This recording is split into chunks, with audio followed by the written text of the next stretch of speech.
இந்தியாவின் mini Switzerland என்று அழைக்கப்படும் பகல்காமின் பைரசன் பள்ளத்தாக்கில் இந்த சுற்றுலா தலத்தில் ஒரு பயங்கரவாத தாக்குதல் நடந்தது. அது நம் நாட்டையே உழுக்கும் அளவுக்கு கொடூரமானது. இதுவரை நமக்கு கிடைத்த தகவலின்படி இந்த பயங்கரவாத தாக்குதலில் குறைந்தது 27 பேர் உயிரிழந்துள்ளனர், 17 பேர் காயமடைந்துள்ளனர். இறந்த 26 பேரும் ஆண்கள். இந்த உயரமான இடத்தை நடைபயணம் மூலமாகவோ அல்லது கழுதையின் மீது ஏறியோ அடையலாம். எனவே மீட்பு நடவடிக்கைகளுக்கு ஹெலிகாப்டர்களை பயன்படுத்த வேண்டியிருந்தது. காயமடைந்தவர்களை மீண்டும் அழைத்து வர உள்ளூர் வாசிகள் கழுதுகளை பயன்படுத்தினர். குறைந்தது 12 சுற்றுலா பயணிகள் பகல்காம் மருத்துவமனையில் அனுமதிக்கப்பட்டனர். மேலும் அவர்கள் 12 பேரும் இப்போது நிலையான நிலையில் இருப்பதாக மருத்துவர்கள் தெரிவித்தனர். இந்த பயங்கரவாத தாக்குதலில் மக்கள் தங்கள் மதத்தின் அடிப்படையில் குறிவைக்கப்பட்டனர். பாதிக்கப்பட்டவர்களில் ஒருவர் பகல்காம் உள்ளூர்வாசியான சையத் அடில் ஹுசைன் ஷா என்ற முஸ்லிம். அவர் கழுதை கையாளுபவராக பணிபுரிந்தார். ஒருவர் கிறிஸ்துவர். மீதமுள்ள 24 பேர்களும் பாதிக்கப்பட்டவர்களும் இந்துக்கள். அவர்கள் வெவ்வேறு இடத்திலிருந்து வந்த சுற்றுலா பயணிகள். ஜெய்ப்பூரை சேர்ந்த 32 வயதான நீரஜ் உத்வானியைப் போலவே அவர் ஐக்கிய அரபு எமிரேட்ஸில் பணிபுரிந்தார். அவர் விடுமுறைக்காக வீட்டில் வந்திருந்தார். அவர் தனது மனைவியுடன் சிம்லாவில் நடந்த ஒரு திருமணத்தில் கலந்து கொண்டார். பின்னர் அவர்கள் காஷ்மீரை பார்க்க சென்றனர். மற்றொரு பாதிக்கப்பட்டவர் நேபாளத்தைச் சேர்ந்த சுதீப் நியூபன். கூடுதலாக பல IAF, IB மற்றும் கடற்படை அதிகாரிகளும் கலந்து கொண்டனர். அருணாச்சலத்தைச் சேர்ந்த இந்திய விமானப்படை கார்பரல் டேஜ் ஹெயில் யாங் புலனாய்வு பணியகத்தின் பிரிவு அதிகாரியாக மனிஷ் ரஞ்சன் தனது மனைவி மற்றும் 2 குழந்தைகளுடன் பீகாரிலிருந்து காஷ்மீருக்கு செல்ல LTCயை எடுத்துக்கொண்டார். ஹரியானாவைச் சேர்ந்த 26 வயதான இந்திய கடற்படை லெப்டினன்ட் வினய் நர்வால் 6 நாட்களுக்கு முன்புதான் திருமணம் செய்து கொண்டார். அவர் தனது மனைவியுடன் தேனிலவில் இருந்தார். ஒரு தேனிலவு பயணத்திற்கு பிறகு அவரது மனைவி விதவையாக திரும்பினார். ஒரு வீடியோவில் அவர் தனது கணவருடன் வேல்பூரியை கொண்டாடுவதாக கூறுவது கேட்டது. ஒரு மனிதன் அவர்களை அணுகி அவர்கள் முஸ்லிம்களாக இல்லாமல் இருக்கலாம் என்று கூறிய போது இதை சொல்லிவிட்டு அவனை சுடச் சொன்னான். அவர் தான் முஸ்லிம் இல்லை போல் தெரியவில்லை என்று கூறி அவரை சுட்டார். பூனேவின் மனிதவள நிபுணர் அசாபரி இதே போன்ற அனுபவத்தை பற்றி பேசினார். தூரத்தில் பயங்கரவாதிகள் துப்பாக்கி சூடு நடத்துவதை கண்டதும் தனது குடும்பத்தினர் பாதுகாப்புக்காக அருகிலுள்ள கூடாரத்திற்கு சென்றதாக அவர் கூறினார். ஆனால் பயங்கரவாதிகள் அங்கும் வந்தனர். மேலும் அவருடைய தந்தையிடம் இஸ்லாமிய வசனங்களை ஓதச் சொன்னார். அவரால் ஓத முடியாத போது அவர்கள் அவரை இரக்கமற்ற முறையில் சுட்டுக் கொண்டனர். உதவி செய்ய யாரும் இல்லை. காவல்துறையோ அல்லது ராணுவமோ இல்லை. அவர்களை ஒரு கோவேறு கழுதையில் ஏற்றி அங்கு அழைத்து வந்த மக்கள் அசாமரி அவரது தாயார் மற்றும் ஒரு பெண் உறவினருக்கு திரும்பும் பயணத்தில் உதவினார்கள். பல கையாளுபவர்கள் அவற்றை குதிரைகளில் மருத்துவமனைக்கு கொண்டு சென்றனர். என்னுடன் இன்னும் பலர் இருந்தனர். நாங்கள் அவர்களை எங்கள் தோள்களில் சுமந்து மருத்துவமனைக்கு அழைத்து சென்றோம். சுமார் 20 நிமிடங்களுக்கு பிறகு இந்திய ராணுவம் அங்கு வந்து அவர்களை மீட்டது. TRF இந்த தாக்குதலுக்கு பொறுப்பேற்றுள்ளது. TRF என்பது தி ரெசிடென்ட் ஃப்ரண்டை குறிக்கிறது. 2 ஆண்டுகளுக்கு முன்பு TRF காஷ்மீர் பத்திரிகையாளர்களை அச்சுறுத்திய போது உள்துறை அமைச்சகம் அதை UAPAவின் கட்டமைப்பின் கீழ் ஒரு பயங்கரவாத அமைப்பாக அறிவித்தது. இந்த பயங்கரவாத குழுவின் உறுப்பினராக ஷேக் சஜ்ஜாத் குல் UAPAவின் 4வது அட்டவணையின் கீழ் பயங்கரவாதியாக அறிவிக்கப்பட்டார். உள்துறை மதிப்பீட்டின்படி லஷ்கர் தொய்பாவின் உயர்மட்ட தளபதி சைஃபுல்லா கசூரி சதித்திட்டத்தில் ஈடுபட்டவர்களில் ஒருவர் என்று சந்தேகிக்கப்படுகிறது. இந்தியன் எக்ஸ்பிரஸ் வெளியிட்ட ஒரு அறிக்கை ஆரம்ப விசாரணையின் படி இந்த தாக்குதலை நடத்துபவர்களில் 4 to 6 பயங்கரவாதிகள் இருந்திருக்கலாம் என்று கூறுகிறது. நேரில் கண்ட சாட்சியங்களின் வாக்குமூலங்களின் அடிப்படையில் தாக்குதல் நடத்திய பாகிஸ்தானியர்களின் ஓவியங்களை ஜம்மு காஷ்மீர் போலீசார் வெளியிட்டுள்ளனர். 2018ஆம் ஆண்டு பாகிஸ்தானுக்கு சென்ற பயங்கரவாதிகளில் 2 காஷ்மீர் இளைஞர்கள் இருந்திருக்கலாம் என்று சந்தேகிக்கப்படுவதாக அரசாங்க வட்டாரம் தெரிவிக்கிறது. தி ஹிந்துவிடம் தெரிவித்தது. மேலும் அனந்தநாகை சேர்ந்த அட்டில் புரி மற்றும் புல்வாமை சேர்ந்த அஹ்சன் அவர்கள் சமீபத்தில் பாகிஸ்தான் பயங்கரவாதிகளுடன் இந்தியாவுக்குள் ஊடுருவியதாகவும் அவர்களின் நடமாட்டம் குறித்து சில தகவல்கள் கிடைத்ததாகவும் அரசாங்க வட்டாரங்கள் தெரிவித்தன. ஏப்ரல் முதல் வாரத்தில் பயங்கரவாதிகள் சில ஓட்டல்களில் தாக்குதல் நடத்தியதாக முன்கூட்டிய தகவல்கள் கிடைத்ததாக ஒரு வட்டாரம் குறிப்பிட்டதாக டைம்ஸ் ஆஃப் இந்தியாவில் ராஜ் சேகர் ஜாவின் அறிக்கை தெரிவிக்கிறது. இது உண்மை என்றால் உளவுத்துறை தோல்வி இல்லை என்று அர்த்தம். உளவுத்துறை தகவல்கள் இருந்த போதிலும் இந்த தாக்குதல் நடந்தது. நண்பர்களே, இது உங்களுக்கு புல்வாமா தாக்குதலின் நினைவூட்டக்கூடும். ஜூன் 2019 உள்துறை இணையமைச்சர் தி கிஷன் ரெட்டி உளவுத்துறை தோல்வி எதுவும் இல்லை என்று மாநிலங்களவையில் தெரிவித்தார். பின்னர் ஃப்ரண்ட்லைன் விசாரணையில் ஜனவரி 2 முதல் பிப்ரவரி 13 வரை 11 உளவுத்துறை தகவல்கள் கிடைத்ததாக தெரிய வந்தது. கிசாஸ் தாக்குதல் நடக்கலாம் என்று எச்சரிக்கை.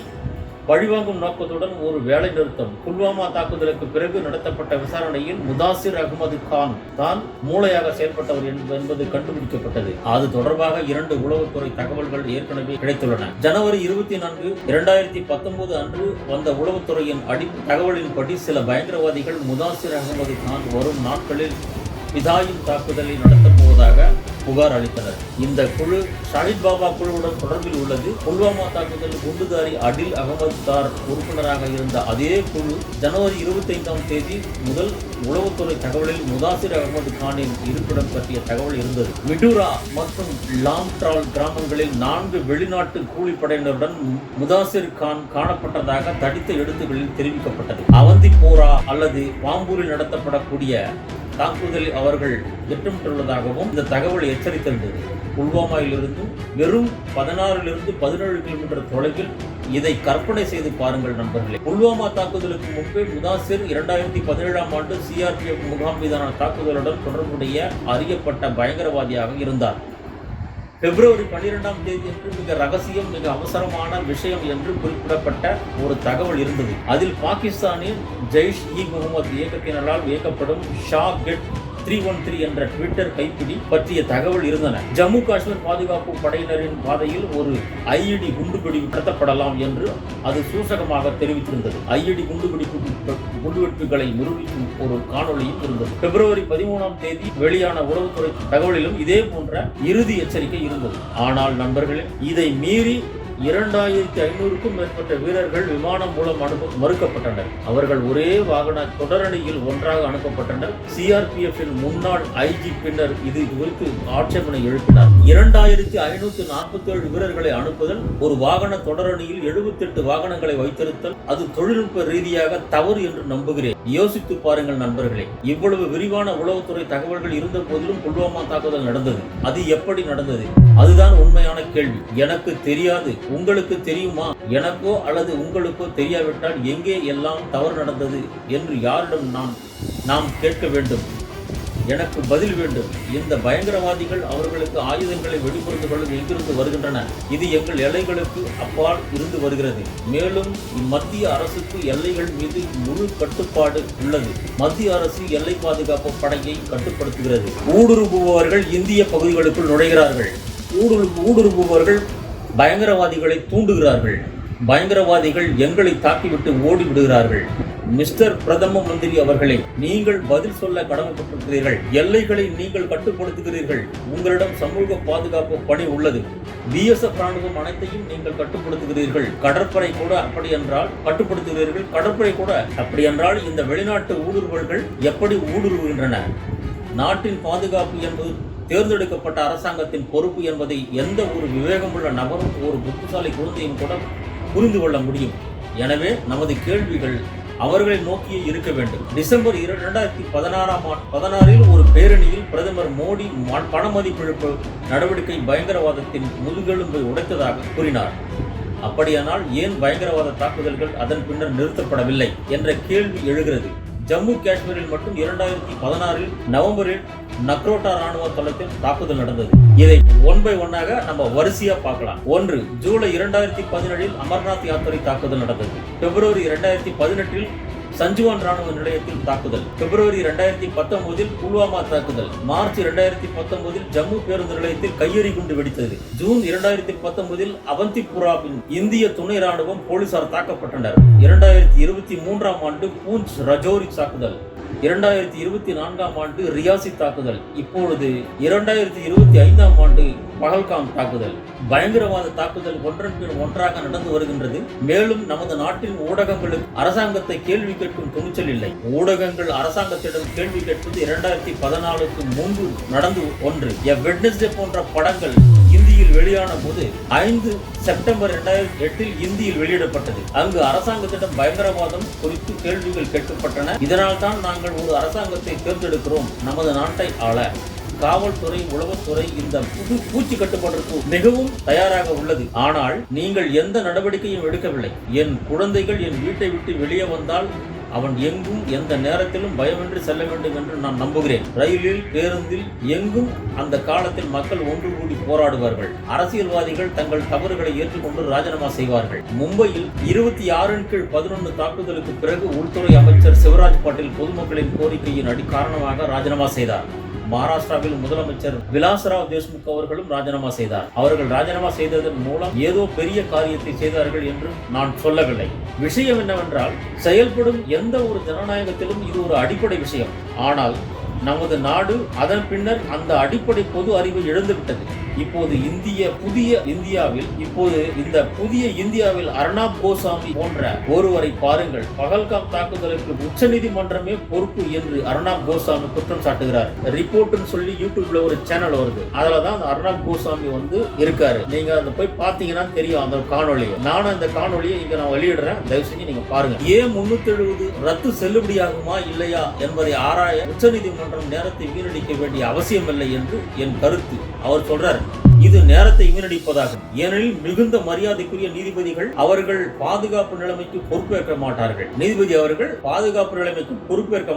புல்வாமா தாக்குதலுக்கு பிறகு இந்த தாக்குதலில் நாம் பைத்தியக்காரத்தனமாக வென்றோம் என்று ஒரு வாட்ஸ்அப் செய்தியை எழுதியதாக காட்டும் வாட்ஸ்அப் அரட்டை கசிந்த அதே நபர் இவர்தான். புல்வாமா தாக்குதலில் முதலில் செய்தி சேகரித்ததை அவர் கொண்டாடி கொண்டிருந்தார். அதாவது அர்னாப் கோசாமி. இதுக்கு முன்னாடி அரசாங்க ஆதரவு ஊடக அறிவிப்பாளர்கள் இவ்வளவு சுற்றுலா பயணிகள் இருக்கும் இடத்தில் ஏன் எச்சரிக்கையாக பாதுகாப்பாக இல்லை என்ற கேள்வியை கேட்க முடியாது. இந்தியில் ஒளிபரப்பாகும் ஆஸ்தர் தொலைக்காட்சியின் நிருபர் ஒருவர் இதை சொல்ல முயன்ற போது அவர் வாக்கியத்தின் நடுவில் நிறுத்தப்பட்டார். இது நகைச்சுவை அல்ல.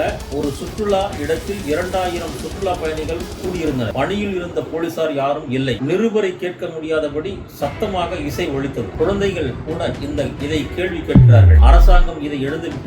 இது ஒரு பெரிய அளவிலான பயங்கரவாத தாக்குதல். ஆனால் அவர்களுக்கு எதுவும் தெரியாது. கீழே ராணுவ தளம் இருக்கிறது, ஆனால் அவர்களுக்கு எதுவும் தெரியாது. நண்பர்களே, 10 நாட்களுக்கு முந்தைய இந்த அறிக்கையை பாருங்கள். ராணுவத்தில் தற்போது 10 நாட்களுக்கு, அதாவது முந்தைய இந்த அறிக்கையை தயவு செஞ்சு நீங்க பாருங்க. ராணுவத்தில் தற்பொழுது 42,095 அதிகாரிகள் இருப்பதாக நாடாளுமன்றத்தில் நிலைக்குழுவிடம் பாதுகாப்பு அமைச்சகம் தெரிவித்துள்ளது. அங்கீகரிக்கப்பட்ட பலம் எவ்வளவு தெரியுமா? 50,538 ஆகும். நாட்டில் சுமார் 8,400 ராணுவ அதிகாரிகள் பற்றாக்குறை உள்ளது மற்றும் 92,400 வீரர்கள். மொத்தத்தில் ராணுவம் 1,00,000க்கும் மேற்பட்ட ராணுவ வீரர்களின் பற்றாக்குறையால் பாதிக்கப்பட்டுள்ளது. இந்த பற்றாக்குறை காரணமாக வீரர்கள் முன்பை விட அதிக விகிதத்தில் ஒரு இடத்திலிருந்து இன்னொரு இடத்திற்கு மாற்றப்படுகிறார்கள். எனவே கேள்வி என்னவென்றால், இந்த பற்றாக்குறைக்கு என்ன காரணம்? எனக்கு தெரியாது. ஆனால் ஆகஸ்ட் 2022 தி டெலிகிராஃபில் வெளியிடப்பட்ட இந்த அறிக்கையை நாம் படிக்கலாம். கோவிட் பரவிய 2 ஆண்டுகளில் ராணுவத்தில் ஆட்சேர்ப்பு எதுவும் இல்லை என்று அது கூறுகிறது. அதனால்தான் ராணுவத்தில் 1,00,000க்கும் மேற்பட்ட வீரர்கள் பற்றாக்குறை உள்ளது.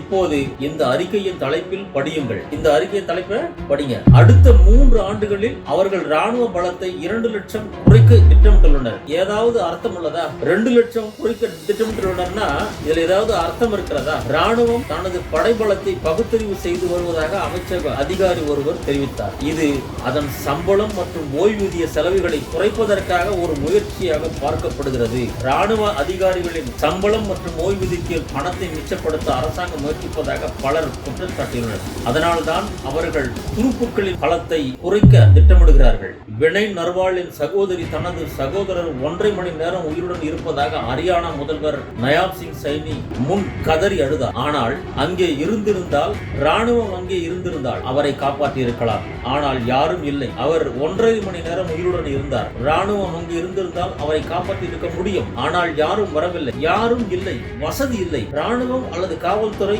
யாருமே இல்லை. ஆனால் அரசியல்வாதிகள் வருகை தரும்போது மட்டும் அவர்கள் வாகன தொடரணியில் மற்றும் ஹெலிகாப்டர்களும் கூடிய விஐபிகளை போல நடத்தப்படுகிறார்கள். அரசாங்க ஆதரவு ஊடகங்கள் இதை பற்றி கவலைப்படுவதில்லை. பாதுகாப்பு காரணங்களுக்காக காஷ்மீர் பண்டிதர்கள் 300 நாட்களுக்கு மேலாக வேலை நிறுத்தம் ஈடுபட்ட போது அவர்களில் யாரும் இந்த செய்தியை பற்றி எதுவும் தெரிவிக்கவில்லை. மறுபுறம் கோட்டீஸ்வரர் முகேஷ் அம்பானி மற்றும் அவரது குடும்பத்தினர் மிக உயர்ந்த அளவிலான Z+ பாதுகாப்பை பெறுகிறார். மொத்தம் 55 பாதுகாப்பு பணியாளர்களுடன் அவர்களில் 10க்கும் மேற்பட்ட உயர் பயிற்சி பெற்ற NSG NSC கமாண்டோக்கள் முகேஷின் மகன் அனந்தின் கடிகாரம் 600 மில்லியன் அதிகமான மதிப்புடையது என்று டைம்ஸ் ஆஃப் இந்தியா செய்தி வெளியிட்டுள்ளது. நீதா அம்பானியின் நெக்லஸ் மதிப்பு 5 பில்லியன். அவர்கள் திருமணத்திற்காக 5 பில்லியனுக்கும் அதிகமாக செலவிட்டனர். ஆனால் அவர்களின் பாதுகாப்புக்காக அரசாங்க நிதியுதவியுடன் உயர் பயிற்சி பெற்ற NSC கமாண்டோ அவர்கள் விரும்புகிறார்கள். அது நம் வரி பணத்தின் பயிற்சி பெற்றனர். அரசாங்க ஆதரவு ஊடகங்களுக்கு இதில் எந்த ஆர்வமும் இல்லை. கோட்டீஸ்வரர்கள்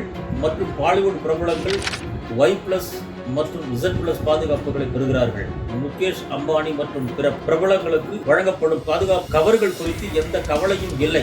ஆனால் இங்கே கேள்வி என்னவென்றால், சராசரி குடிமக்கள் என்ன பெறுகிறார்கள்? இப்போது சிலர் VIP அரசியல்வாதிகள், தொழிலதிபர்கள் மற்றும் திரைப்பட நட்சத்திரங்கள் நம் நாட்டிற்கு முக்கியம் என்று கூறுவார்கள். அதனால்தான் அவர்களின் அதிக பாதுகாப்பு கவர்கள் நியாயமானவை. ஆனால் பகல்காமில் கொல்லப்பட்ட பொதுமக்கள் அவர்கள் தங்கள் குடும்பங்களுக்கு சமமாக முக்கியமானவர்களாக இருந்திருக்க வேண்டும் இல்லையா? அவர்களுடைய மனைவிகள், குழந்தைகள் மற்றும் பெற்றோருக்கு இறந்தவர்கள் தான் தம் உலகம் என்று நினைத்து இருந்திருக்க கூடும். அப்படியானால் சாதாரண மக்களின் உயிர்கள் ஏன் இவ்வளவு மலிவானவை என்பதுதான் கேள்வி. ரயில் விபத்துகளில், கூட்ட நெரிசலில், விளம்பர பலகைகள் மற்றும் பாலங்கள் விழுந்த போது ஒருவரின் போர்ஷே என்ற வாகனமும் அல்லது லாம்போகினி காரில் தண்டவாளத்தில் சிக்கிக் கொள்ளும் போது அல்லது சாலைகளில் திறந்திருக்கும் கால்வாய் படத்தில் அவரது மேன்ஹோஸ்களில் நாம் விழுந்திருக்கிறோம். சில சமயங்களில் பயங்கரவாத தாக்குதல்களில் குடிமக்களின் பாதுகாப்பை பொறுத்தவரை ராணுவ வீரர்களுக்கு வழங்கப்படும் சம்பளம் மற்றும் ஓய்வூதியம் குறித்து அரசாங்கம் கவலைப்பட விரும்புகிறது. வெவ்வேறு மாநிலங்களில் உள்ள காவல்துறையினரை பாருங்கள். அவர்கள் எவ்வளவு அதிகமாக வேலை செய்கிறார்கள்.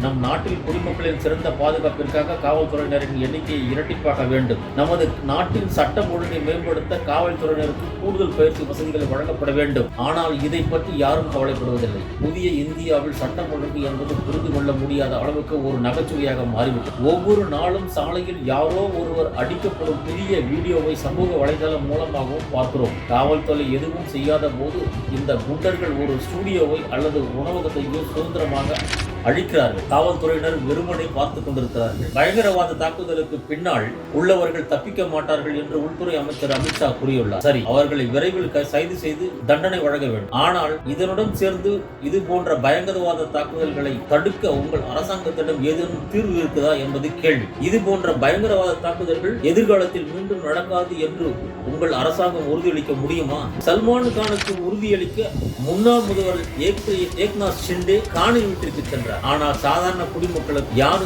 உறுதியளிப்பார்கள்? நண்பர்களே, விஷயம் என்னவென்றால், அரசாங்க ஆதரவு ஊடகங்கள் அரசாங்கத்தின் தோல்விகளை சாதனைகளாக காட்டும் போது ஒரு தீர்வை கொண்டு வருவதற்காக எந்த சமூகமும் ஏன் இவ்வளவு முயற்சிகளை மேற்கொள்ள வேண்டும்? தொலைக்காட்சி செய்தி சேனல்கள் என்ன காட்டுகின்றன? பிரதமர் மோடி சவுதி அரேபிய சுற்றுப்பயணத்தை பாதியிலேயே முடித்துவிட்டு இந்தியா வந்தார். பிரதமர் மோடி விமான நிலையத்தில் ஒரு கூட்டத்தை அழைத்தார்.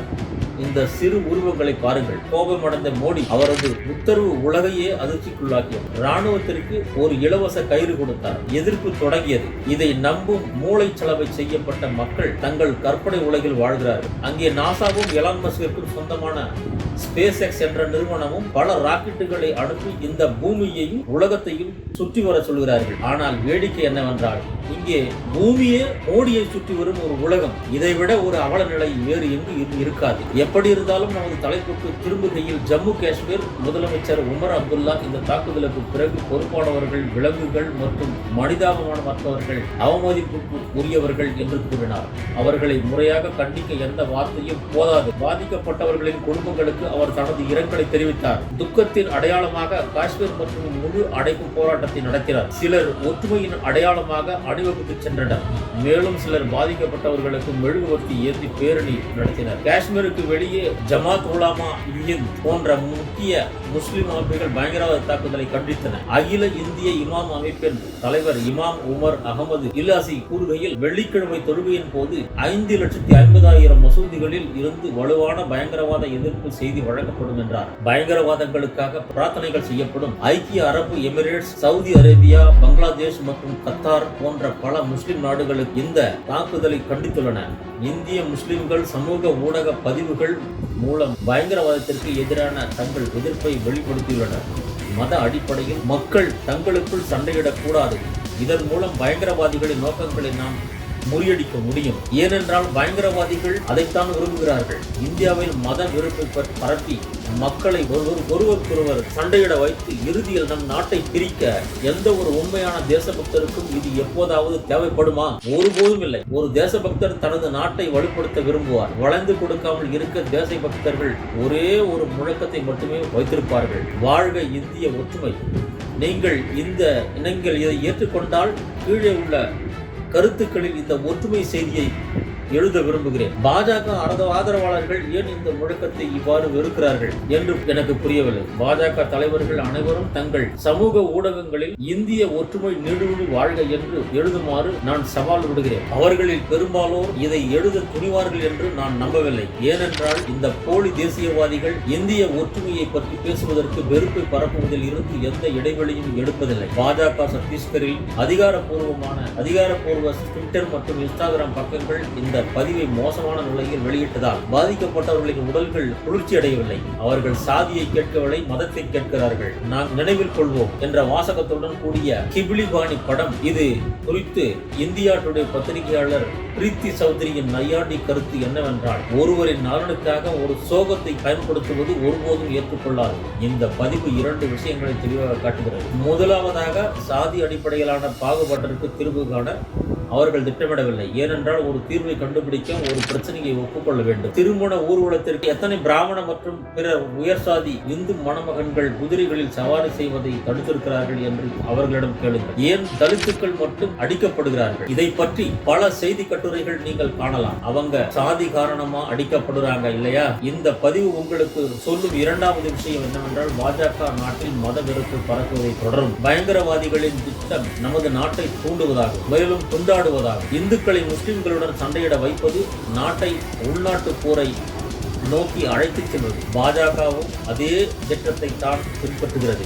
சமூக ஊடகங்களில் அவர்களின் பதிவுகளை நீங்கள் பார்க்கலாம். அவர்களுக்கு ஒரே ஒரு கவனம் மட்டுமே உள்ளது: இந்துக்கள் எதிர் முஸ்லிம்கள். அவர்கள் அனைத்து இந்துக்களுக்கும் பயத்தை உருவாக்க விரும்புகிறார்கள். பயங்கரவாதிகளை அல்ல, ஆனால் அவர்களின் சொந்த நாட்டின் முஸ்லிம்களை பற்றி. அவர்களின் அண்டை வீட்டாரும் நண்பர்களும் அவர்கள் அனைத்து முஸ்லிம்களிடையே பயங்கரவாதிகளை பற்றி அல்ல, மாறாக தங்கள் நாட்டின் இந்துக்களை பற்றி அச்சத்தை உருவாக்க விரும்புகிறார்கள். அவர்களின் அண்டை வீட்டாரும் நண்பர்களும் அவர்கள் வளங்களை சேகரித்து யாரிடம் ஒப்படைப்பார்கள்? அதிக குழந்தைகளை பெற்றவர்கள் முஸ்லிம்கள். பயத்தில் நீங்கள் அவர்களுக்கு வாக்களிக்க வேண்டும் என்பதற்காகத்தான் இவை அனைத்தும். நண்பர்களே, இதனால் தான் 2014 அதாவது 2014 முதல் இந்துக்கள் நிரந்தர ஆபத்தில் உள்ளனர்.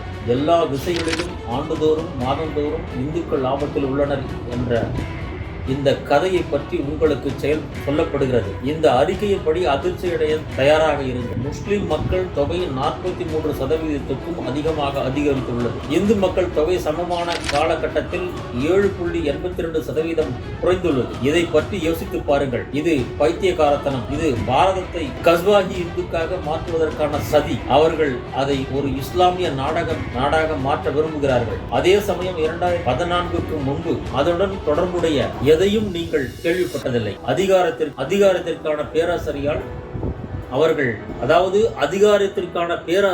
அவர்கள் நம் நாட்டை பிரிக்கும் நோக்கில் இந்துக்களுக்கும் முஸ்லிம்களுக்கும் இடையே பிரிவினையை விதைக்கின்றனர். பாஜகவை போலவே முஸ்லிம்களும் வெறித்தனமாக மற்றும் வெறுப்புணர்வை ஏற்படுத்தும் கூறுகள் உள்ளன. அடிப்படை முஸ்லிம்களை நீங்கள் இங்கே காணலாம். தாக்குதல் பற்றிய ஏதேனும் செய்தி இருந்தால் அவர்கள் இந்த பதிவை பார்த்து சிரிப்பதன் மூலம் எதிர்வினையாற்றுகிறார்கள். இந்த மக்கள் தங்கள் செயல்களை பற்றி சிந்திக்கிறார்களோ இல்லையோ, நீங்கள் ஒன்றை புரிந்து கொள்ள வேண்டும்.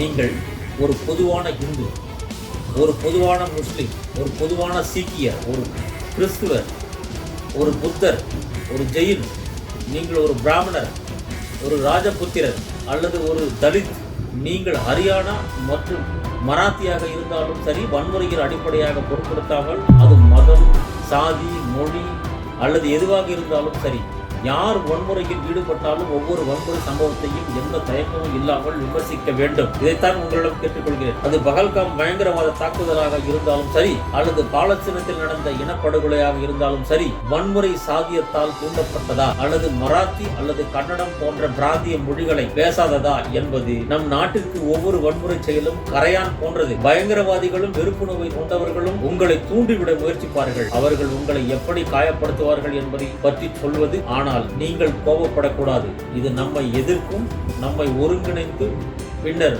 ஒருவருக்கொருவர் எதிராக நிறுத்தும் இந்த நச்சு பிரச்சாரத்திலிருந்து நாம் விலகி இருக்க வேண்டும். இந்தியர்களாகிய நாங்கள் இந்த குற்ற செயல்களை, பயங்கரவாத குற்றங்களை சிறையில் அடைத்து தண்டிக்க வேண்டும் என்று நாம் கோருகிறோம். மற்ற குடிமக்கள் நாம் ஒன்றாக இருக்க வேண்டும் என்று நாட்டிற்கு அமைதியையும் முன்னேற்றத்தையும் கொண்டு வருவதற்காக. எனவே சத்தமாகவும் தெளிவாகவும் சொல்லுங்கள், இந்திய ஒற்றுமை நீடூழி வாழ்க. இந்த பயங்கரவாத சித்தாந்தத்திற்கு எதிராக நம் நாட்டை அழிக்க முயற்சிக்கும் மக்களுக்கு எதிராக இந்திய ஒற்றுமை நீடூழி வாழ்க. ஜெய்ஹிந்த். வணக்கம்.